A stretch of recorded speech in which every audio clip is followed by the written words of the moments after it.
Hi friends, எல்லோரும் எப்படி இருக்கீங்க? இன்றைக்கி நம்ம இறால் பிரியாணி எப்படி செய்கிறதுன்னு பார்க்கலாம். நான் இன்றைக்கி 1/2 kg பாஸ்மதி ரைஸ் எடுத்திருக்கேன். ரைஸ் ஒன்றோட ஒன்று ஒட்டாமல் உதிரியாக எப்படி செய்கிறதுன்னு பார்க்கலாம். வீடியோவை ஸ்கிப் பண்ணாமல் பாருங்கள். மல்லித்தலை ஒரு கைப்பிடி அளவு, இஞ்சி பூண்டு பேஸ்ட் 4 டேபிள் ஸ்பூன், புதினா ஒரு கைப்பிடி அளவு, தயிர் 100 கிராம், எலுமிச்சைப்பழம், அப்புறம் பிரியாணி ஸ்பைசஸ். ஃபஸ்ட்டு ஆயில் சேர்த்துடலாம். நான் 125 கிராம் மாதிரி ஆயில் சேர்த்துருக்கேன். அடுத்த பட்டை, கிராம்பு, ஏலக்காய், பிரியாணி இலை எல்லாத்தையும் சேர்த்துட்டு கட் பண்ணி வச்சுருக்கிற வெங்காயத்தையும் சேர்த்துடலாம்.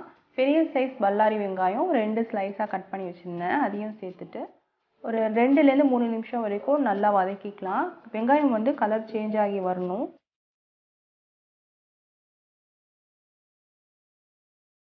இந்த அளவுக்கு வெங்காயம் கலர் சேஞ்ச் ஆகி வந்ததுக்கப்புறம் நம்ம வச்சுருக்கிற இஞ்சி பூண்டு பேஸ்ட்டையும் சேர்த்து 2 நிமிஷம் நல்லா வதக்கிக்கலாம். இஞ்சி பூண்டு பச்சை வாசனை போகிற வரைக்கும் வதக்கணும். நான் பிரியாணிக்கு தேவையான மசாலா எல்லாத்தையும் தனியாக எடுத்து வச்சுருக்கேன்.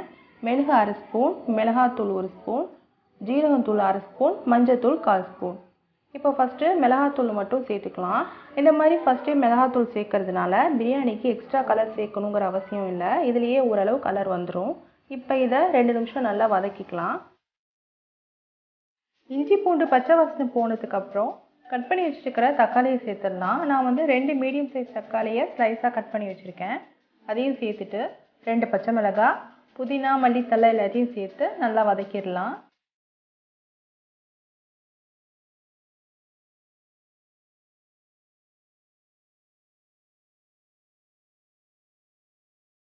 இது வரைக்கும் நம்ம பண்ணின எல்லா ஸ்டெப்ஸுக்குமே அடுப்பு லோ ஃப்ளேமில் தான் இருக்கணும். அப்படி இல்லைன்னா அடி பிடிச்சிடும். தக்காளி நல்லா வெந்ததுக்கப்புறம் இப்போ இறாலை சேர்த்துடலாம். இறால் க்ளீன் பண்ணதுக்கப்புறம் 1/2 kg இருக்கிற மாதிரி எடுத்து வச்சுருக்கேன்.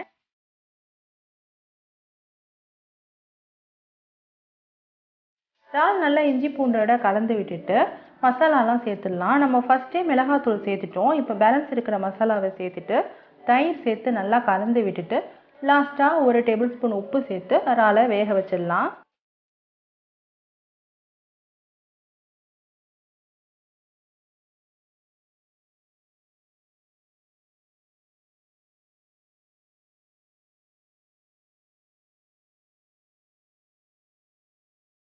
இறால் நல்லா வெந்ததுக்கப்புறம் எலுமிச்சம்பழம் சாறு சேர்த்துட்டு பிரியாணிக்கு தேவையான அளவு தண்ணி சேர்த்து கொதிக்க வச்சிடலாம். நான் பிரியாணி செய்ய ஸ்டார்ட் பண்ணுறதுக்கு முன்னாடியே 1/2 kg ரைஸ் எடுத்து ஊற வச்சுட்டேன். மினிமம் 30 மினிட்ஸ் ஆச்சும் ஊறணும். அப்போ தான் ரைஸ் நல்லா நீளமாக கிடைக்கும்.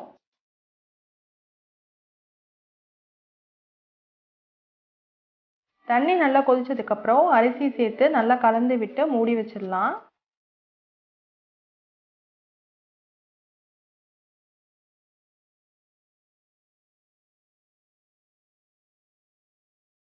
லாஸ்ட்டாக கொஞ்சமாக கேரட் சேர்த்து கலந்து விட்டுடலாம்.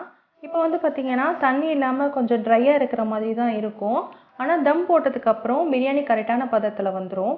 இப்போ ஒரு மூடி போட்டு மேலே வெயிட்டை வச்சு ஒரு 10 நிமிஷம் லோ ஃப்ளேமில் வச்சு அப்படியே விட்டுடலாம்.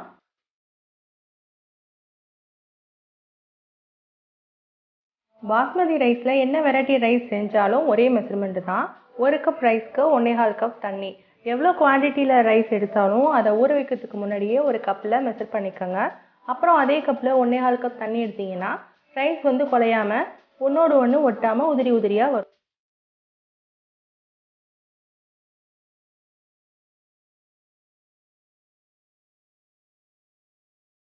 இப்போ பாருங்கள், ரைஸ் நல்லா சாஃப்டாகவும் இருக்குது. அதே சமயம் ஒன்றோட ஒன்று ஒட்டாமல் உதிரியாக சூப்பராக பிரியாணி ரெடி ஆயிடுச்சு. நான் ஃபுட் கலர் எதுவுமே சேர்க்கல.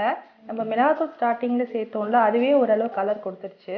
நான் சொன்ன இதே மெஷர்மெண்ட்டில் நீங்களும் பிரியாணி ட்ரை பண்ணி பாருங்கள். கண்டிப்பாக ஒன்றோட ஒன்று ஒட்டாமல் உதிரியாக சூப்பராக பிரியாணி கிடைக்கும். இந்த வீடியோ கண்டிப்பாக எல்லாருக்கும் பிடிச்சிருக்குன்னு நினைக்கிறேன். வீடியோ பிடிச்சிருந்துச்சுன்னா லைக் பண்ணுங்கள், ஷேர் பண்ணுங்கள், மறக்காமல் சப்ஸ்கிரைப் பண்ணுங்கள்.